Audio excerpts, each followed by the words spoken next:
Minimal amount of trade matters, outward orientation is a pretty good bet. Stable macroeconomy is a pretty good bet. And there's a couple more that you could say. Of course you have to do something in infrastructure, you have to do something on health and education. But interestingly, you don't have to do it in exact proportions as if someone has said, you know, you need to have that percentage on agriculture and that percentage on that. All these countries, they did a little bit. They found their mix. And I'll tell you what that mix has behind it in some sense. That could hopefully be helpful here as well. And then finally, one thing that should give you hope, these countries were not perfect. These countries, as, let me gently call it, a lot of facilitation in their economy, in their state. Or as I not so gently say, there's a lot of corruption there as well. You know, China has a lot of corruption, Indonesia had a lot of corruption as well, or still has, Bangladesh as well. Somehow or another, they managed within that whole imperfection of the way the state operated with business and within itself, they found a way to actually get to do it. So I'm not going to say, I'm not one of these greasing of the wheels kind of people. You need corruption, otherwise the economy can't work. That's not what I'm going to say. There's a cost to it. But there is something there that you don't have to wait, that you don't have to start by reading Acemoglu and Robinson, Why Nations Fail, get your institutions right to the level of where the UK was in the 19th century, and then you can start growing. No, these countries managed to do that within their imperfection. And that's important. You can do it within your imperfections, but you have to then be very smart, and that smartness I'll come to in a moment. So it's helpful to, for a moment, and I'm sorry, I'm an academic, so I'll go first principles, I go a bit back. It's helpful to actually think about, because a lot what I'm going to say is about the idea of the state and the way it functions within a society, and the way it links with the economy and the way it links with politics. And it's always helpful to go to probably one of the, brightest people that were around in economic history, Douglas North, he got a Nobel Prize. His last book, together with Wallace and Weingast, actually, the first paragraph is a really nice definition of how to think of a state. Historically, but actually all the time. Think of the state as a solution in the first instance to the problem of violence, Roving bandits going around, you bring up a structure. Conflict, you bring a structure. The state typically emerges at some point as a way of stabilizing and finding a way of stabilizing society, often after conflictual periods. Dare I say 1986. And so you get something there. But the emergence of a state typically involves a group of people that have enough power and influence. A dominant coalition of them manages to impose initially that kind of stability. Okay? Sounds familiar maybe. But what you do at the same time, it's not just a political thing or a military thing. You typically also get actually a structure of organization controlled by that dominant coalition of how we're going to run access to resources and run access to activities. Or put it simply, how we're going to run the state, who gets what within the state, and how we're going to run the economy, who gets access to licenses, to activities, to things. It's a helpful thing. So forgive me, it's abstract. Hopefully you're still with me. So the way to think about a state, often when it emerges and then evolves, is somehow a group of people, dominant because of maybe military might or other might, and they actually make a deal amongst each other around how the state was going to be organized and run, how the economy is going to be organized and run. And I call this actually, even if I look anywhere in the world, whether I go to the US today or the UK today, I used to work in the front office of a minister in the UK, a foreign secretary, we have something not that dissimilar to most other countries in the world. Ultimately, maybe everybody's equal, a few are more equal than the others, There is a form of an elite, somehow with more influence and powers, it's in politics, in business, in the military, civil servants and so on. Can actually tell you, in my definition of the elite, quite a few of you are part of it, okay? This is not somehow only one person there or a traditional leader somewhere. I'm thinking here of people with some power and influence, and there's many of you here. There's nothing pejorative about my term here. This is simply the people that actually somehow are responsible to organize society and actually have a role or an influence in it. And as a minimum, this is a coalition of peace and stability, but then the important bit, the way you then go about from it further, this is not just politics. This is about politics and economics and the way you actually organize all these things. And there are choices to be made by the dominant coalition. There are choices to be made by the elite that actually have power and influence, okay? And there's lots of choices. And we could make choices about how to organize the state, as for example, President Mobutu seems to have done in the 1970s and 1980s in Congo, in the Zaire. You could have a kleptocratic state, and if you are powerful in that state, you have a license to steal. And forgive me, and it's very hard not to think of the Zaire of that period as actually a group of people had a license to steal the natural resources and from all the businesses, from the people as well. It ended not very well, as we all know. You could have the opposite, sometimes the one we may dream of sitting in a room like this idealized meritocratic state, technocratic state. Sometimes people like to think Singapore is like that. I think it's a bit more subtle, but it has definitely a strong technocratic thing, and people are in the state entirely on merit. Very few states can afford that. I'll come back to a little bit that actually may still to some extent be possible in many places. A lot of states have something, and I did a little typo, but it doesn't really matter. They have a clientelist type of organization. What do we mean by this?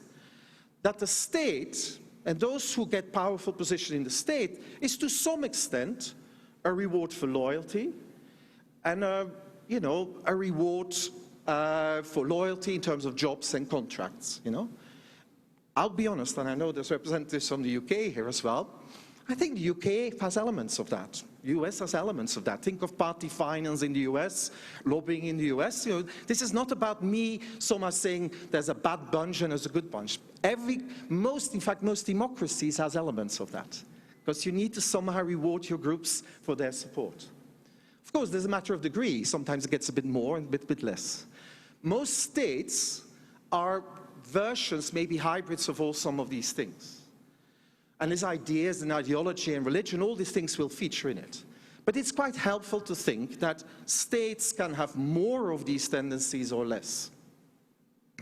I fear you know where I'm going. But it's an important thing to think, how do we now look at these very diverse places like India, Bangladesh, Indonesia, some of the tiger economies, China, how do we think what they seem to have in common? And what is really striking, the more you do, and you read the political analysis, and you think through the economic actions that were taken, somehow enough, within that dominant coalition, that elite bargain, they're actually really committed to deliver on growth and development. There was a real strong, common shared responsibility, not just by the commander-in-chief, not just in Singapore by Lee Kuan Yew, but actually by different people actually saying, no, we want this to deliver this. We want this to work. We want to get there, okay? And basically, it's a broad shared coalition with those people who have power and influence in that system. Now, you could have lots of other incentives, you could have kleptocratic or individually kleptocratic instincts, and that's not the same. So you actually talk about some kind of broad thing. So why do countries get this? And I'll give you in a moment some examples. So when you start looking at these examples, and you can go through loads of different ones, and in a book I recently wrote, I go through about 30 of these different countries. Sometimes it involves because there is a real national commitment. Actually, usually it's not enough. It's a good thing. By the way, it's a good thing. And committed politicians, of course, we want to have them. There is often also, somehow with people in powerful positions, that are actually really keen on legitimacy and legacy. And I welcome this. You go to places and say, look, we are in a powerful position. Our legitimacy requires that we actually try to spread this wealth, to get the economy to grow, and so on. And I'll give you an examples in a moment. Often it follows out of chaos or conflict, because often legitimacy of leading groups is limited. And often leadership is not about simply being the commander-in-chief, not even just the communicator-in-chief, but often it's the broker-in-chief of the coalition, and keep it together. So it's this brokering thing that you can see this. Now why? And you would say, but every country in the world, every African country, even Mobutu was saying we're going to do growth and development. It's all the words. Now, there's two things there, and I'll say in a moment a bit more about that. It can't be just words, but also you can't take it for granted that the elite wants to do this. And why is this? Because change risks the powerful in their position. Okay, there's a great paper about the emergence of democracy in England. I only have to give you the title, and it probably sums it up. It's called Democracy by Mistake. And basically it is leading groups that thought, if we give a bit more, we can keep our powerful position. And we keep on giving a bit more, and oh, suddenly it's a full democracy. And groups are losing power, aristocrats are losing power. So you don't underestimate how growth and development is disruptive for the status quo. It probably explains why countries with natural resources often have a trouble to get a growth commitment going, because the status quo doesn't need any productive activities. I'm afraid that's my analysis of Nigeria. If you have no incentive, the status quo is great because I control whatever the natural resource wealth is, or Congo as well. If I control that, why should I try to grow? Because I may lose position, I get educated people, I get new wealthy elites, I get new businesses and so on. So there's a real issue there. Anyway, so it's not for granted. Let me quickly give you now the examples there, and hopefully we'll get a couple of ideas here for Uganda, and I'll turn to Uganda. So it's really interesting, if you start looking in a comparative politics, political economy type of analysis, what happened in different of these countries, you know, and in fact, these dating of their growth acceleration tend to come together with moments in their history when there is actually a realization we probably need to do something amongst the elite to actually keep on going, you know. The Chinese Communist Party, definitely 1979 was in big crisis. And actually very explicitly, Deng Xiaoping basically said, look, we need to do something different here. And in fact, there's speeches where you get that, because we need to have legitimacy to our population. And think of it, you know, for a communist party in the world, you know, there's no afterlife of value. You better deliver something today. That's your legitimacy. And so actually, this is very much striking there. If you talk to Chinese officials of that time, that's what they actually said, look, we need to do this differently. We can't just do ideology, but we need to do pragmatic, and everything needs to be focused on growth and food security. And so very pragmatically, they moved to it. Actually, Meles Zenawi in Ethiopia in 2005, I could give you, you know, well enough the history, didn't quite win the elections in 2005, needed legitimacy, and actually bet on legitimacy through development to overcome the fundamental ethnic strife in the country. Did it succeed? I don't think so, but we had 15 years where an amazing attempt was made to do to growth and development to actually achieve that. That was the elite commitment of the people then who had power. Bangladesh is interesting because they did it at the end. After the 1970s, they had become independent. After the independence war, a massive famine, probably the largest, most recent man-made famine that the world has known. Man-made, a nature-made famine that the world had known. And then political violence there and so on. And then you get in the 1980s, somehow or another, a realignment of different interests. And while political fighting continued, everybody was quite in agreement. It's really important to get the economy going.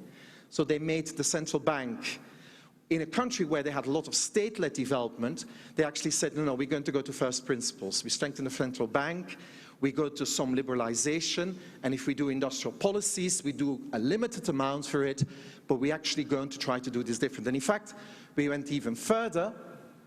We wanted to deliver for the people in health and education. The state was actually very weak. They're actually quite happy that something like 70% of the community health workers came from NGOs. And basically they delivered health through local NGOs. BRAC is the largest NGO in the world, was actually emerging like that. They made these choices because they were really committed to it.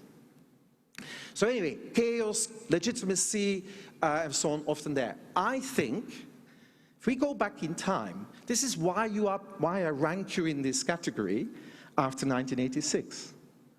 I think there was a very clear, deep commitment to deliver a peace dividend and to actually make progress. There was a very clear sense that actually development mattered. Okay? Now, that's maybe then the first point, is definitely was there very, very strong. And I think that's part of the recipe of the success you had then. But it's not enough, it's words. You know, we can all say we want development. You know, every election, everybody says they want development. So it has to be more than words. And of course, here in the country, we also had a real commitment to keep that peace and stability, also in the economy, trying to very hard. But also you got an emergence, in general, in the countries where this happens, people think carefully about what the state can do and what it can't do. I call this a self-aware state. So basically being conscious about what can I do, what I can't do. Just knowing what your state is, what its capabilities are, not taking on too little, not taking on too much. Okay, let me explain that with some differences. So on the left-hand side, you see the Korean flag and the Chinese flag. You know, tigers and tiger cubs, you know, dragon, whatever you call these countries. On the left-hand side. On the right-hand side is Indonesia and Bangladesh. It's actually really helpful to try to think a bit about what they had as a state and how they acted. So the left-hand side, and I heard today the term development state emergent, they were the true development state. You know, the state took actually an important role in all kinds of ways, doing extensive industrial policies, extensive role of the state trying to do it. Of course, China probably even more than Korea, but the state was really important. You know, and Haju Chang and people like that write about that and get a lot of appeal and say, look, and someone like him would say, and everybody should do this. You know, we should learn from Korea. The state took the lead and we should do all the industrial policies and all doing it. Okay, well, let me counter this with at least a few points. We are talking here about two countries that had centralized taxation for 2,000 years. We talked about the importance of tax yesterday and how important it is for state building. If you do that for 2,000 years with centralized taxation, that works quite well. Good start. You had for 2,000 years, a bit less than that, but still, maybe 1,500 years, civil servants at the top were selected through a state exam, meritocratically, for 1,500 years, a meritocratic state exam. You know, let me actually put it very simply. If I'm ever going to try out state-led development, I would have picked China. I would have picked China because you at least had historical conditions that when you decided to do it, you had them. Now, this is not the Bangladeshi state or the Indonesian state. Bangladesh, I was alluding to it, had come out of conflict. The whole state apparatus had to be changed after 1970. They appointed a lot of people as a reward for their role in the independence struggle.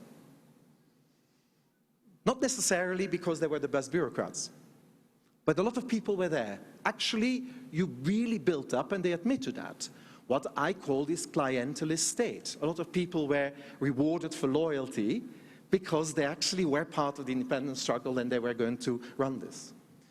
You know what's the amazing thing about Bangladesh? That by the 1980s they realized that that's not the way to do it. That actually that is not the way to do it, and they corrected themselves. They tried state-led development in the 1970s. They had lots of political violence also on the back of it. And actually in the 1980s they actually decided, no, look, the state should play a role. But they decided to selectively liberalize, and selectively in a minor few places they did some industrial policy. And this was basically some sensible things to help build up the garment industry, not that much. And then for the most of the other things in agriculture, the government is still proud. It's the fact that we liberalized the input markets, got us the massive supply response, and actually the Green Revolution started embedding themselves in Bangladesh. I'm not saying that I go now everywhere in the world saying this is what you need to do, but they found some things that mattered for them at that moment. And it's really interesting. They had a weak state, and they recognized we can't do state-led development. We have to be really careful here, because otherwise this goes wrong. Indonesia, very similar stories in the 1970s, 1980s. Okay? So anyone who tells you you need to be a developmental state, ask yourself, but what kind of, you know, because we need to think about our own state capabilities. And over-optimism never has a high economic rate of return. Okay? So you just want to be a bit careful. Okay? And this is what I think. In early 1990s, this country recognized that actually the state wasn't that strong. And you could say from an ideological point of view, oh well, we liberalized because Washington Consensus was a great thing and we liberalized, that's the thing to do it. Yeah, maybe, maybe not, and we could have a long argument over it, and I'm happy to be part of that argument. But at the same time, if you had to pick something at the time, it's probably sensible that you didn't try to do China from the 1970s, but actually, you actually went for the liberalization that you did, because the state is weak, and you did remarkably similar things than Bangladesh. Remarkably similar things. Not too much. A strong central bank, exactly like in Bangladesh. A strong Ministry of Finance, exactly like in Bangladesh. Did I actually tell you Bangladesh has been growing now in the last 25 years, 6-7% per year, and has managed to get all the main halving extreme poverty and so on. So it has delivered it in its own model. Okay. And there's a final point I want to add to it. This is hard work. I start with saying, economic management is hard. And the real lesson that I learned from sitting inside government working on anything is that you have to be willing, once in a while saying, by the way, this doesn't quite work. And you have to be willing to go to your politicians and say, you know what, that thing that we thought was really going to be great, maybe not, okay? You need to be willing, both in your bureaucracy and your politics, to be willing to correct your errors. You have to learn, and I think that has a lot to do with accountability. You could have it externally from political processes, you could have it internally. And I'm a big believer that the internal accountability processes can work, can be much stronger. And it's not just by the state, but it's actually by different players in it. Lobbyists in the room, please be aware too. And so if you think of it, give you some examples, how actually countries build that accountability. So you could do it externally, agencies of restraint, and we have one of them sitting here actually, your IMF rep is sitting here. The one thing I've learned by studying Bangladesh and Indonesia is that, my God, were they smart how they used the IMF. They were so smart. Whenever it was really hard, they would have the conversation and say, okay, how can we do this now? And if necessary, the IMF, they don't like this to be said in public, they happily took the blame. And they actually say, look, blame us if you need to. Actually, it can work, okay? But also being preemptive. Bangladesh, I think it's just amazing. I was in Sri Lanka now during the recent crisis, but actually we had just heard that Bangladesh had done, I don't know what the title was a wonderfully titled something like pre-crisis loan from the IMF. They basically had essentially, and people said to me, but they're going to do just what the government wants to do anyway. I say, yeah, but that's being smart.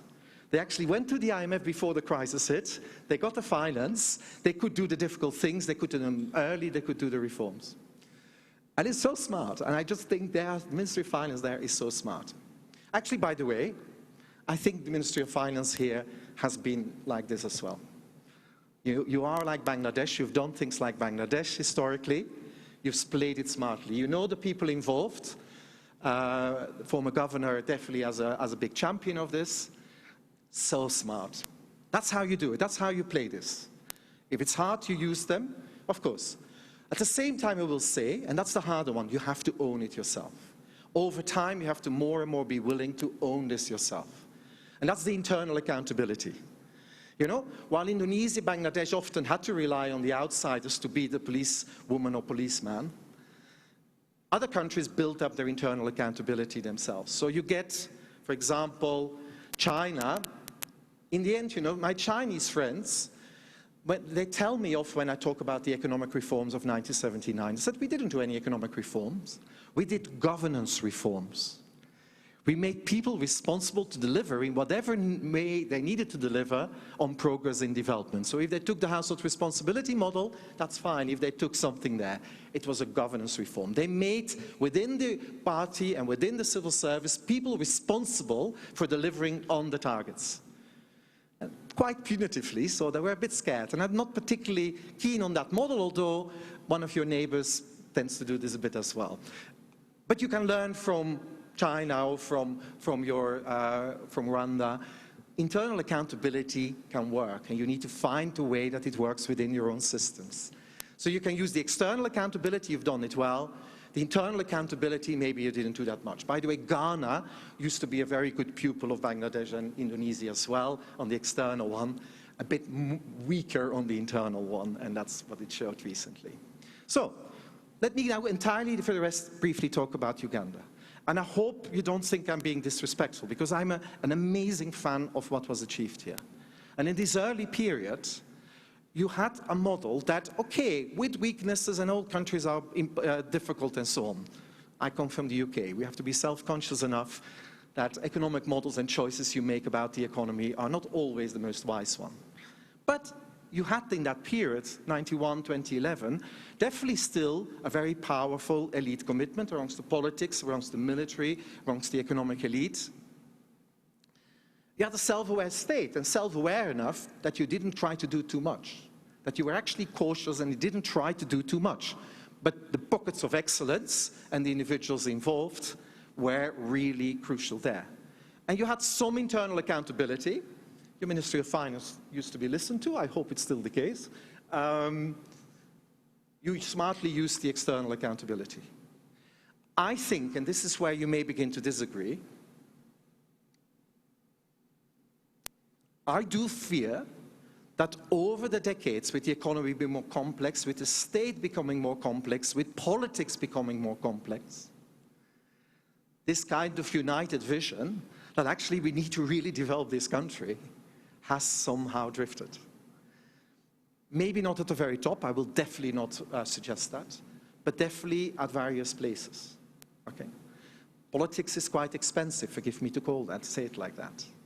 But, you know, there is an issue there that kind of shared vision, it's much more lots of things and lots of people and lots of things that need to happen. There's definitely a problem of less coherence in that underlying vision. Everything is a priority. Doesn't really help to get strong elite commitment. So the self-awareness is definitely gone down. It's definitely over-optimism in terms of what can be delivered. Some great ideas on the table. I do worry when within the systems you have, you can deliver these. And are you really conscious of this? You can't say the state should do this. No, you have to ask yourself, can the state do this with the state we have at the moment? So you want to, and one of the things that I think is a real missed opportunity is that some of these pockets of excellence in the Ministry of Finance and the central bank, they didn't quite spread. They didn't really spread in the same way across. People will disagree, and that's fine. But I don't think it's in the same sense that we have the pockets. There are some, by the way, and I will not name it at the risk of not naming others. And I think the problem becomes now, within that state, is that, and that's actually the kind of big lesson from other countries. So if you take on things, like Bangladesh state takes on things, well, you have to be really do this with a very clear sense of accountability around delivery and implementation. And I will repeat it later on again, I don't think this is a problem that this country has bad policies, that it has bad laws for the economy. I think this is largely about implementation. This is a problem of the country. It's implementation and delivery on the promises made, on the directives that have been said that we're going to do, and actually it can't be delivered. And that's the thing. Probably it's too much of that, but then we need delivery and implementation systems.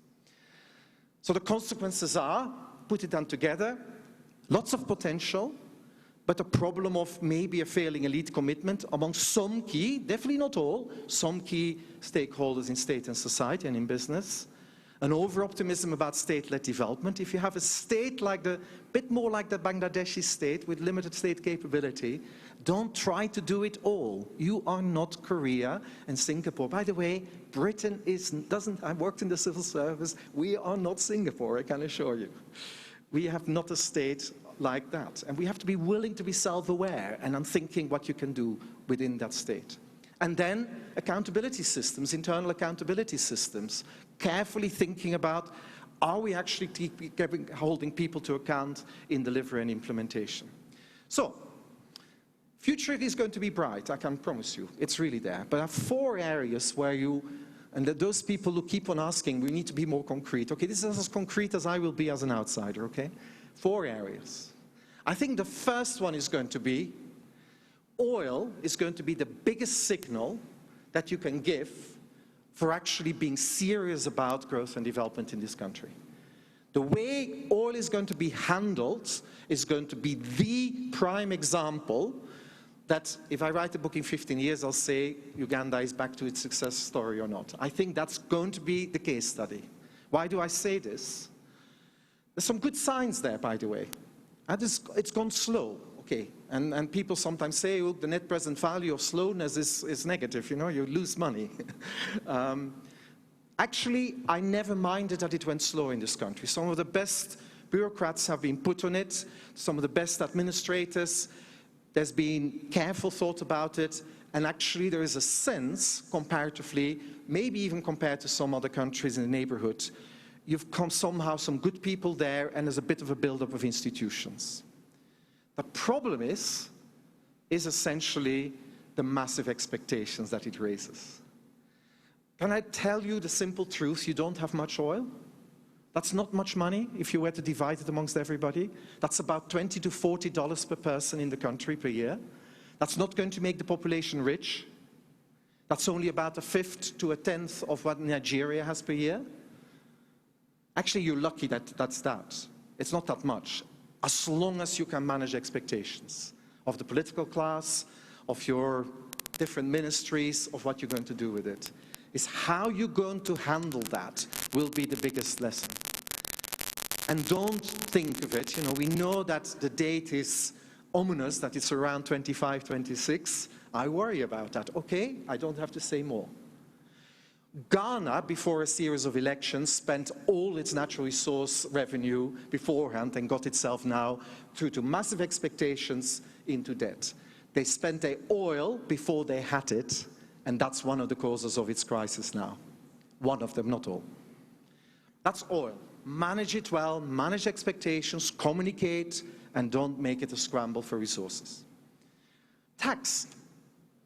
Lots of things were said about tax, and I'm going to be, you know, a lot of really good things about it. But one thing that I was interesting, and I find interesting in the discussions here, I apologize to picking on the IMF for a second, but as seen from the IMF often, you know, the ratio is the most important, sometimes seems to be the most important, the tax over GDP.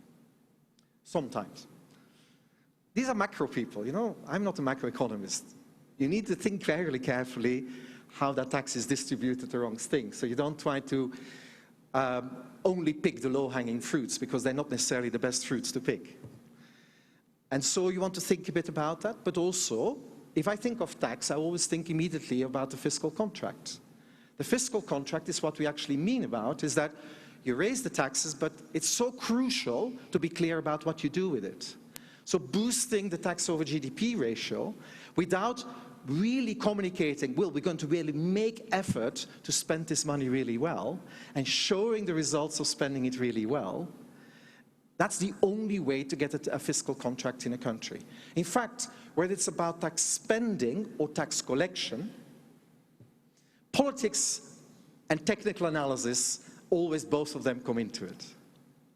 You know, there is no country where there is not a whiff of exemptions being given for political reasons. They're not just based on technical analysis. Of course, fiscal expenditures in every country political. That's the instrument of the government in its relationship with the citizens. So it's not just technical, but also political. The problem is when one dominates the other too much. And that's the one you want to be careful on. In tax, it would be exemptions. We talked a lot about it. Fairness is an important thing about tax collection, and a clear sense. On spending, it's that similar thing. Or is it about political opportunism versus real, proper cost-benefit analysis-based spending? I'm not going to say much more, because in every country this is a real issue. But talk about spending and raising revenue at the same time, and actually build that fiscal contract with your business community, with your society, is probably key. Tinubu, actually the president of Nigeria now, this is the one thing that actually the business community, and probably got quite a lot of support for him in the country, when he was governor of Lagos. He raised the tax revenue dramatically, but he did it with a clear accountability framework of public services that was being provided to the city of Lagos. And he was very famous for that. And actually, there's an interesting thing. he got it. He was smart in doing that. So, the two last bits. We hear a lot about ideas for growth. There's some excellent things here. We had some, I'm going to name a few. I hope you look at the 10 points that Bernard Hoekman was mentioning about. There's some great things sent on the tax side as well, and what seems to work, not to work, how to think about it, the exemptions and so on. So there's some great stuff here, and hopefully the accountability framework for the event notes them down and looks at it. I do think, and in fact it was mentioned today, like people like Ricardo Hausmann, in Harvard, they would say, look at your capabilities. You've done actually quite well.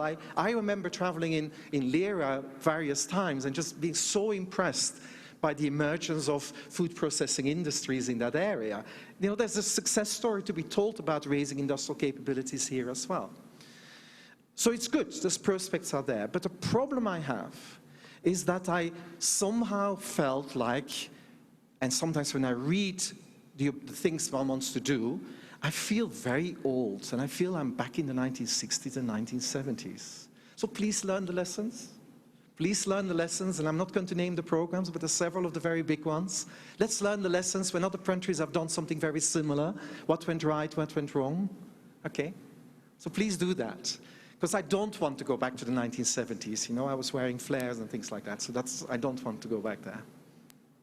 So you want to just really consciously think about that the global economy has changed. You can't do a Korea of 1960. Yeah. You can't do this kind of things. So think enough about the environment, what you have. Think about when new investment comes. It's great to do public infrastructure things. The rate of return to public sector investment is private sector, is measured by the rate of private sector investment in GDP. Make sure you get that, do it, and don't overdo in terms of the state you have. And then finally, go back to this delivery, implementation, internal accountability. Okay, be self-aware. Find ways, do less, do it better. Focus on it, get it really delivered. It's not about policy often here, not about the laws, it's about implementation and delivery. I think if I talk about second generation of reforms, it's actually not just policy, but actually reforms that helps you with your delivery and implementation. And building up the frameworks, do less better. That's the lesson that you get from countries with really similar state capabilities. So, learn the lessons. You could learn from Ethiopia and Africa for the strong political commitment they had in 2005. It's a good one to learn from El Senawi and his team. You could learn from Bangladesh, of a state that is self-aware in what it does. And maybe you want to learn a little bit, don't learn everything from Rwanda, but learn a little bit from Rwanda on internal accountability, implementation and delivery, okay? And that's where we'll end. There's lessons to be learned, but actually the biggest lessons you want to learn is from yourself. Go back to what you did in these first 20 years and some of the essential things that you got right. And I think you will get very far if you rethink what did we get right, and I hope I've helped you a little bit in that conversation. Thank you very much.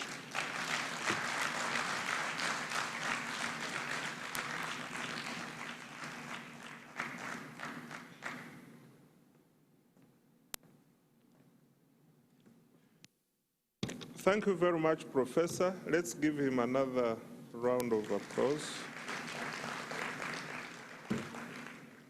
Yeah, indeed, we have to learn from lessons, learn from our experiences, look into what we can do better, but I can sum it up that our future as Uganda is very, very, very bright under the able leadership of the NRM government.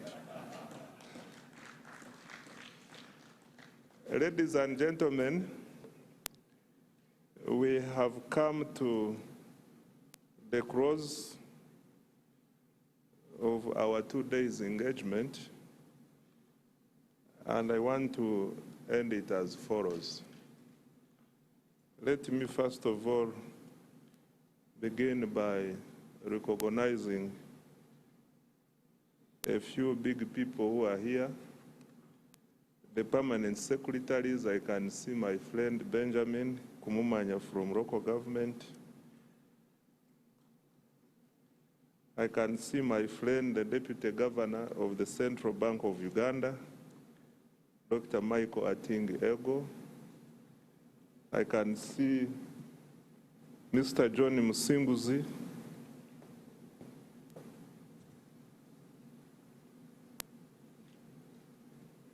Mr. John Musinguzi is the Commissioner General of the Uganda Revenue Authority and is also my very, very, very good friend. We work closely together. We have our team led by Kagwa from Ministry of Finance, Planning and Economic Development, and of course Dr. Albert Musisi, who has been central in this process. Let's give him a round of applause. We have our various development partners from IMF, World Bank, United Nations, and several others, and also have Mr. Philip Smith, the Development Director of the British High Commission. You can stand up for recognition. Welcome. Of course, I have to recognize the people whom we have partnered with, the Economic Growth Forum Secretariat, and several people who are here. We have civil society, of course, Julius Mukunda and the group. We have the academia, we have distinguished participants from various sectors, ladies and gentlemen. At the conclusion of this vibrant 7th High-Level Economic Growth Forum, under the theme, Strengthening Uganda's Competitiveness to Foster Accelerated Economic Growth, has been really enlightening. Gathering stakeholders who share common vision, exhibit a passion for collaborative work, and embrace new ideas is a testament to our collective pursuit of progress. Over the course of these 2 days, the wealth of shared knowledge and the robust dialogues point towards a common goal to grow the economy tenfold, as recently guided by His Excellency, the President. Together we have explored avenues that hold the potential to propel our nation towards newfound levels of prosperity. Let me start by thanking you all for accepting our invitation to this forum and for your active participation, both in person and those of you who are getting us virtually.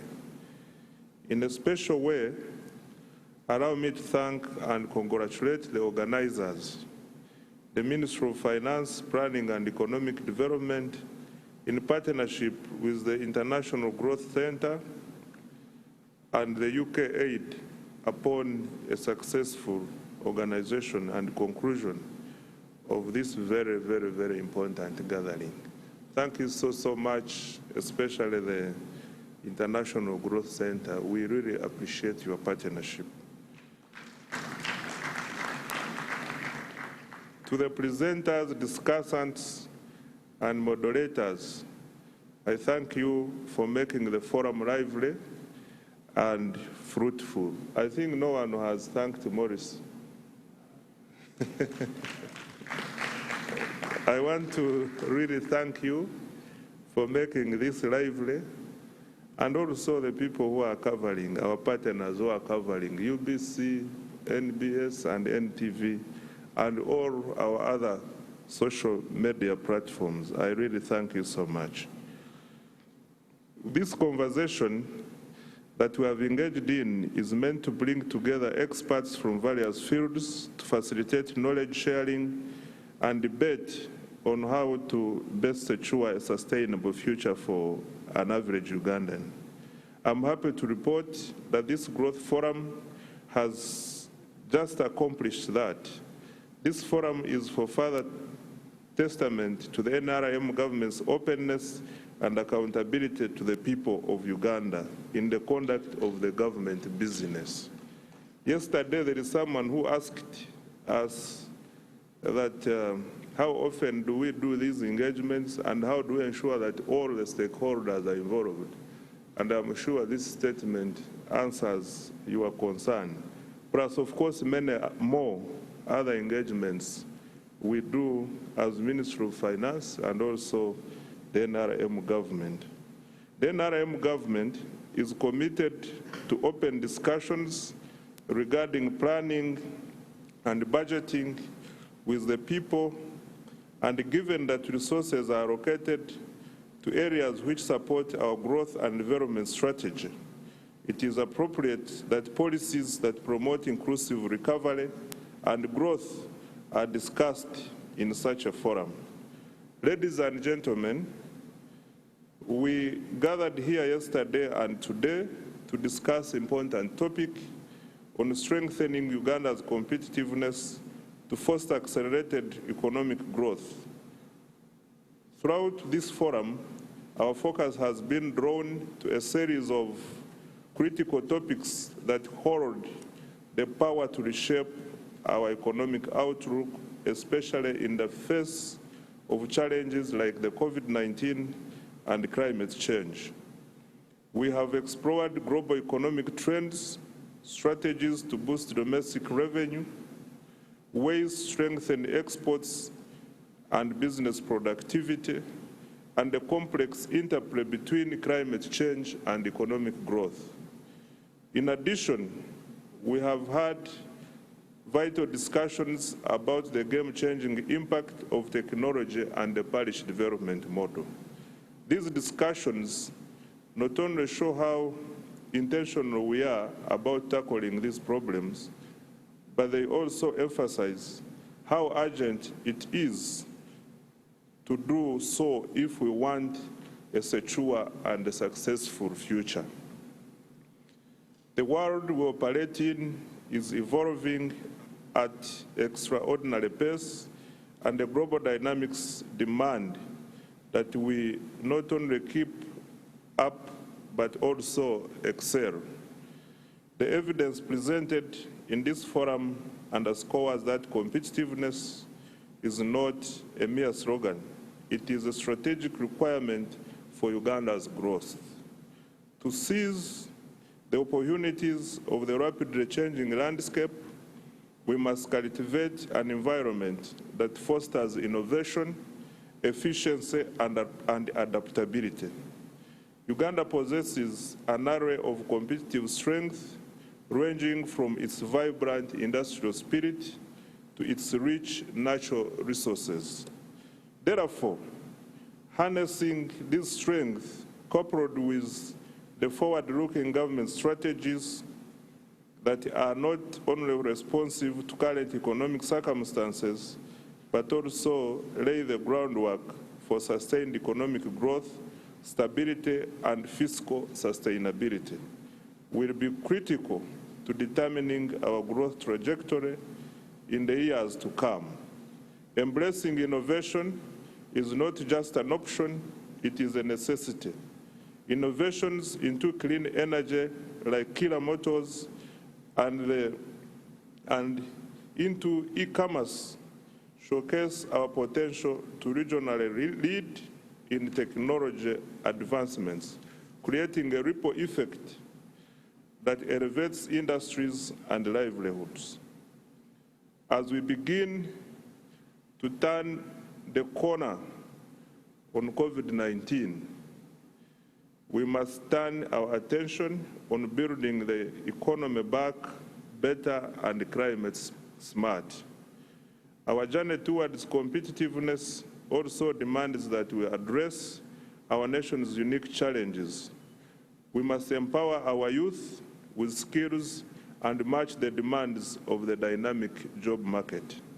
We must prioritize women's economic participation and harness their potential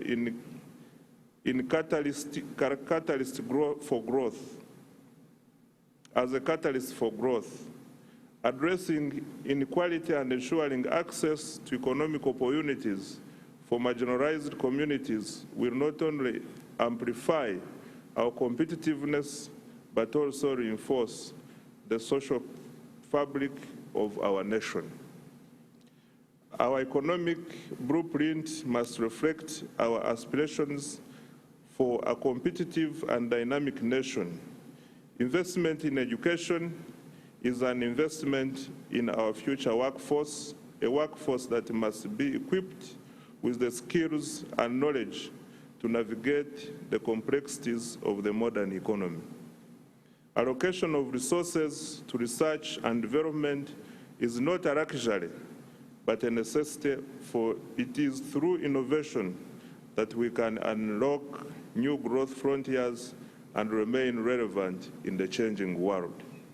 Infrastructure, too, plays an integral role, expanding connectivity, efficient logistics, and reliable energy sources are the arteries that carry the lifeblood of our economy.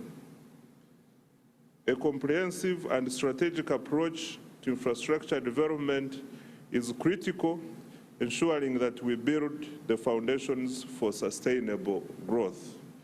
Yet competitiveness is not a solitary endeavor. It requires harmonious and targeted collaboration between the government, private sector, civil society, and international partners. Our fiscal policies must be designed to stimulate investment, encourage innovation, and promote inclusive growth. We must foster an environment where the private sector flourishes, driving job creation and expanding economic opportunities for all. Government's role is not just to regulate, but to facilitate, to be a partner in progress that enables businesses to thrive and societies to flourish. However, as we steer towards growth, we must do so with an eye towards sustainability. The necessities of competitiveness should not come at the expense of our environment. We must find the equilibrium that safeguards our natural resources while nurturing economic development. It is incumbent upon us to seek solutions that embrace renewable energy, sustainable agricultural practices, and responsible consumption patterns. The alarming climate change trends observed in Uganda and beyond raise concern of the new reality we must confront. Rising temperatures, increased frequency of extreme weather events, and vulnerabilities to climate change have become undeniable facts.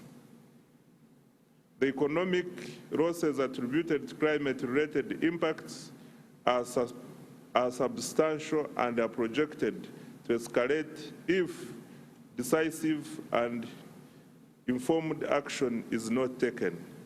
From reduced agricultural yields to disrupted infrastructure and diminished public finances, the damage is evident. It is worth acknowledging that Uganda is not alone in this struggle. Climate change affects countries across the globe, particularly those that are highly dependent on climate-sensitive sectors like agriculture, water, fisheries, and more. As we deliberate on the way forward, we must recognize that adapting to climate change and mitigating its impacts are inseparably linked to achieving sustainable economic growth and poverty reduction. These twin goals should be the cornerstone of our public policy framework. This forum has granted us the privilege of benefiting from expert insights and global experiences concerning the necessary policies and strategies for a more resilient and sustainable economic recovery.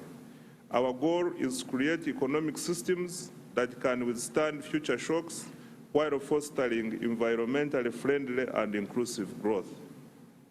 Throughout our discussions, we emphasized the importance of cultivating competitive and climate-resilient supply chains in agriculture.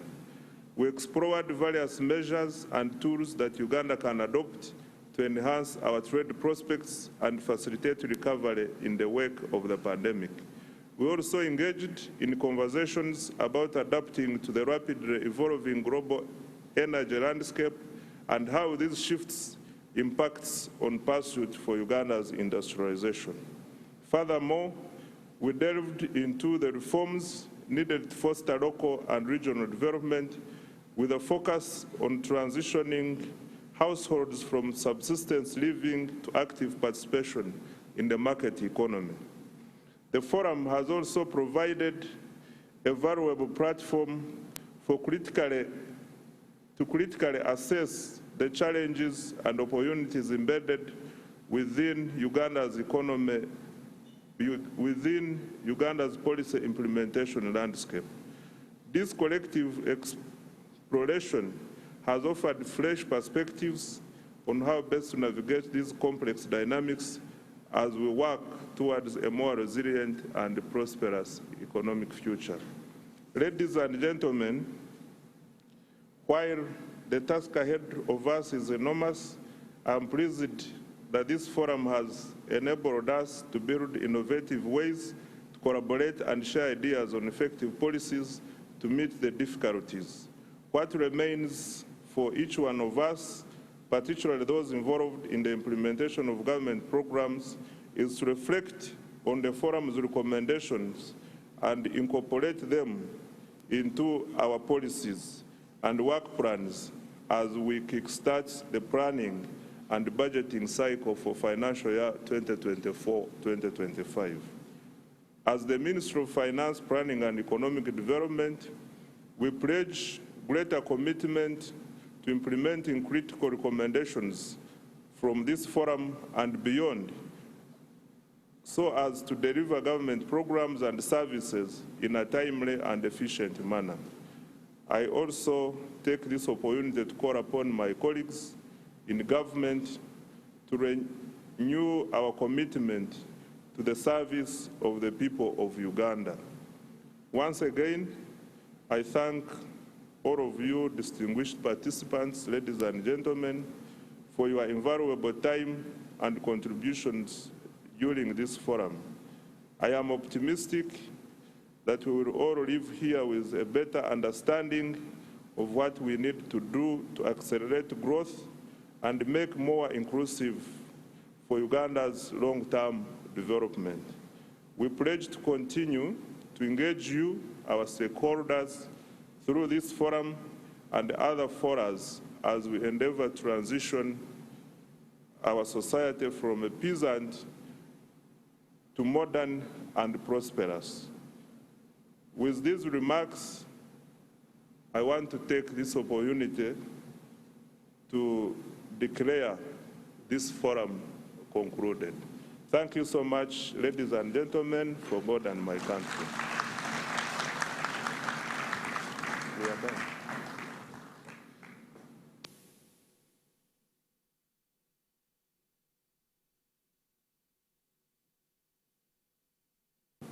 Ladies and gentlemen, surely we can do better. Another round of applause for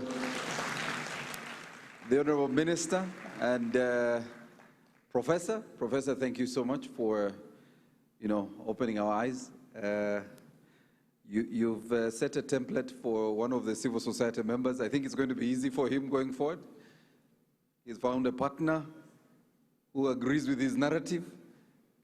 And I will know where he's picking his data from. Every time I have a conference and he's the one speaking, I'll know he's quoting you. Honorable Minister and the ministry team, I think Dr. Albert, I think the last few days, the last 2 days, we should have given people certificates, masterclass certificates, for the information we have received in the last few days. I think from here, both Honorable Victoria Sechitoleko and Mukunda, and all those who are here for all the days and all the sessions, every session, whether it was the productivity session, digital trade, whether it was domestic resource mobilization, every single session we had is a clear masterclass for all of us who attended, including climate financing, which my World Bank friend, Cynthia, was part of. And I think we deserve to appreciate the team that was behind this, the National Organizing Committee, the team that put this from the Ministry of Finance and IGC. Can we give them a round of applause for the very insightful content that was put together? Our biggest complaint is that there was little time for this content. We didn't have enough time for all the content that we were digesting. And so you've left us so much homework. We're going back to read, again, the same content that we've been digesting, but we really want to appreciate the team.